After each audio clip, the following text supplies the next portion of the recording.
हे सूर्य जी महाराज, आप करोड़ों सूर्यों की भांति हैं और हमारे मन में करोड़ों रूप में ही अंधकार व्याप्त है और आपके इस ज्ञान रूपी सूर्य की एक किरण इस अंधकार के इस पटल पर पड़ जाए तो हमारा हृदय भी ज्ञानमय हो जाए। आप हमें ऐसी कथा सुनाइए जो थोड़े समय में ही हमारा उद्धार कर दे, सुनने मात्र से जो हमें श्री हरि से मिला दे और हमें कथा, केवल कथा नहीं, कथा सारम अर्थात कथाओं का सार सुनाइए। मम कर्ण रसायनम अर्थात जो हमारे कानों में रस घोल दे, क्योंकि कलयुग का आगमन होने वाला है और इस कलयुग के आगमन होने पर असुरी वृत्तियाँ, पापाचार, व्यापाचार हमारे जीवन में प्रवेश करने वाला है और इस कलयुग का हम सभी के जीवन में कोई प्रभाव ना हो। हमें ऐसी कथा सुनाइए जो 7 दिन में हम सभी का उद्धार कर दे, क्योंकि इस दुनिया में प्रत्येक प्राणी के पास मात्र और मात्र 7 दिन हैं। राजा हो, रंक हो, साधु हो, महात्मा हो, सभी के लिए यही 7 दिन हैं। तो ऐसा मार्ग सुझाइए, हमें ऐसी कथा सुनाइए जो मृत्यु के मुख से भी हमें खींचकर मोक्ष को प्राप्त करवा दे। तो बड़ा सुंदर प्रश्न सूत जी महाराज के समक्ष 88,000 ऋषियों ने कहा और अब सूत जी महाराज कहते हैं कि हे ऋषियों, मैं तुम्हें ऐसी कथा सुनाऊंगा जो अनेक युगों युगों तक भगवान ने स्वयं इस धराधाम पर अवतरित होकर भक्तों का तरण तारण किया है और केवल जीवित ही नहीं, मृत्यु के बाद भी जिसने कथा को सुना है वो भी भव से पार हो गया। इस पूरे युग में, इस कलयुग के आगमन में जो कोई है, 4 युगों में सबसे सर्वश्रेष्ठ है कलयुग और इस कलयुग में नाम संकीर्तन सबसे बड़ा तप है। हम कितने भी बड़े धनवान हो जाए, दान आदि करते हो, अगर नाम जप ना करते हो तो फिर वो व्यर्थ है। भले ही धन नहीं है, आप कुछ नहीं दे पा रहे हैं, आपकी सामर्थ्यता नहीं है, परंतु भगवान का नाम जप करते हैं, समय निकालते हैं, सेवा करते हैं, तो ये सबसे बड़ा जनमानुष का कर्तव्य है, जनमानुष का ये समर्पण भाव है।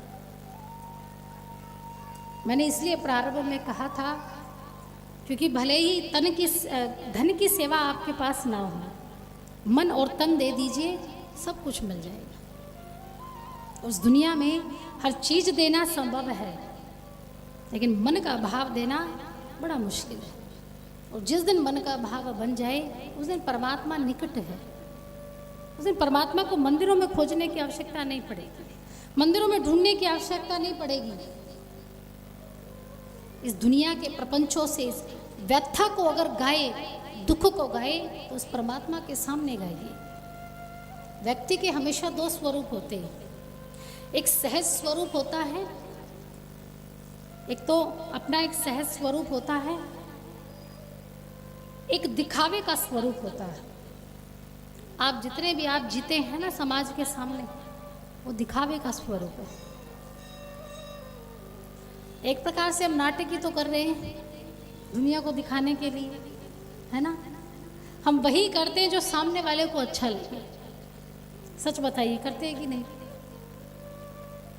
घर परिवार में किसी को कोई चीज़ अच्छी लगती है और किसी को नहीं लगती, सबके विचार अलग अलग हैं, खाने की अलग अलग चॉइस है, लेकिन जो घर का मुखिया होता है, जिम्मेदारी निभाने वाला होता है, वो अपनी इच्छाओं को समाप्त कर देता है जब उसके परिवार में कोई नया सदस्य शामिल हो जाता है, जब किसी की इच्छा शामिल हो जाती है। त्याग करते हैं कि नहीं? कर देते हैं ना।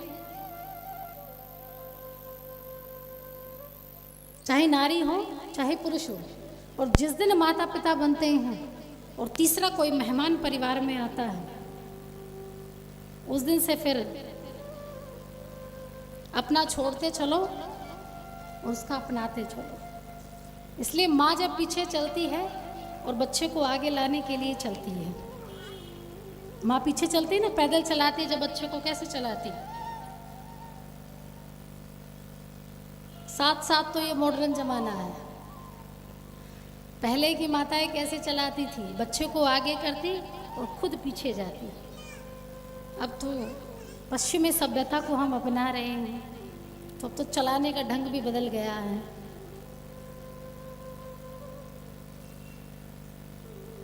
तो जैसे जैसे जीवन में आते हैं, जिम्मेदारियां सिर पर पड़ती हैं, तो व्यक्ति की अपनी इच्छाएं धीरे धीरे समाप्त होने लगती हैं। और ये मृत्यु और ये जीवन, इसके बीच में आपको जो कार्य सौंपा गया है, जो हम सभी को जीवन दिया गया, उसी में हमने तय करना है कि हमें कल्याण करना है, अधोगति प्राप्त करनी है कि पुण्य गति प्राप्त करनी है। इसी बीच में जन्म लिया और मृत्यु, इसी के बीच का ही हमारे पास समय है कि या तो आप अच्छे कार्य कर लीजिए या दुर्गति को प्राप्त हो जाएगी। इस कलयुग में जो व्यापाचारी और असुर वृत्ति को समाप्त कर सकता है तो केवल नाम संकीर्तन है। ये युग न धन से चलता है न दान से चलता है, ये युग केवल नाम संकीर्तन से चलता है। और यहाँ पर उसी का उद्धार है जिसके मुख पर राम है, जिसके मुख पर कृष्ण है। एक उम्र के बाद कुछ चीज़ें छोड़ देनी चाहिए, एक उम्र के बाद कुछ चीज़ें अपना लेनी चाहिए। 50 वर्ष तक आप अपना भरपूर जीवन जिए, 50 तक अपने बच्चों की शादी कर दीजिए, उनको जिम्मेदारी सौंप दीजिए। 51 में जैसे ही प्रवेश करे तो वन जाने की तैयारियां कर लीजिए। 51, 52, धीरे धीरे घूमने जाते हैं ना सब, कितनी तैयारियां करते हैं। 1 महीने की बाद की टिकट हो तो 1 महीने से रात को नींद भी नहीं आती, ये सामान ना रह जाए, लिस्ट बनाते हैं, ये पैक करना है कि भैया कुछ रह ना जाए। डर लगता है कि कोई चीज छूट ना जाए। वैसा ही डर इस लोक से परलोक जाने की यात्रा में होना चाहिए कि कोई चीज छूट ना जाए, ताकि आनंद से यहाँ से जाने के बाद यात्रा को तय करें। सब कुछ यही रह जाना है, सब कुछ यही छोड़ जाना है, लेकर क्या जाना है? राम रूपी माला लेकर जानी है, बाकी सब यही।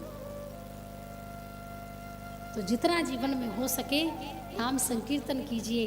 और इस युग में केवल नाम ही है जो व्यक्ति को भव से पार उतार सकता है।